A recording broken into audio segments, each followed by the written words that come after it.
Peux-tu te présenter déjà? Je m'appelle Christine Barul et je suis chercheuse en épidémiologie, particulièrement en santé au travail, et je suis basée à Pointe-à-Pitre en Guadeloupe.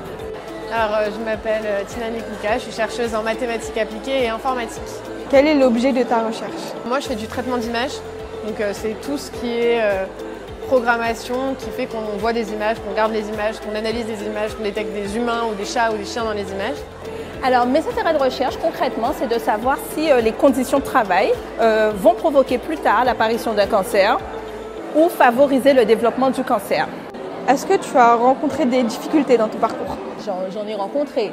C'est sûr que j'ai rencontré des personnes qui ont essayé de me décourager. Souvent, les gens pensent que « c'est le garçon d'à côté qui t'a donné la réponse » ou « tu sais ça parce que… » Faut qu'il y ait une raison, on dirait. Il faut que ça soit, par exemple, tu as fait un DUT informatique ou quelque chose comme ça. Alors que non, tu peux juste aimer, parce que si tu étais un garçon, tu n'aurais pas posé la question.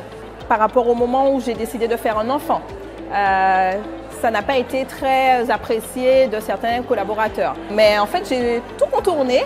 Et puis j'aimais surtout ce que je faisais. Je suis passionnée par mon métier et donc à partir de là, ça a été. C'est évident de faire des maths chez moi, les filles font des maths, c'est normal. Moi, mon père m'a toujours dit, tu as le droit d'avoir des mauvaises notes à l'école tant que tu as des bonnes notes en maths. Est-ce que tu as des modèles inspirants? Oui, alors j'en ai plusieurs. Actuellement, c'est Michelle Obama. Il y a quelque chose qu'elle dit que j'aime beaucoup. Elle dit l'échec, c'est d'abord un sentiment avant d'être une réalité. Et ça, pour moi, quand tu as compris ça, tu as tout gagné. Ma mère, c'est un modèle parce qu'elle est scientifique, elle est femme, elle était excellente en mathématiques, elle n'arrête pas de me le répéter qu'elle était la meilleure de son lycée. Est-ce que tu as des conseils à nous donner pour nous, les jeunes lycéennes? C'est d'abord en toi que ça se passe. Une fois que tu as fait le travail en toi, tu as confiance en toi, tu vas jusqu'au bout. Aujourd'hui, quand on voit les chiffres, on se rend bien compte qu'il y a plein d'autres filles qui ne font pas de sciences. C'est l'environnement autour qui doit montrer que bien sûr les femmes elles doivent être en sciences et les sciences sont mieux avec les femmes.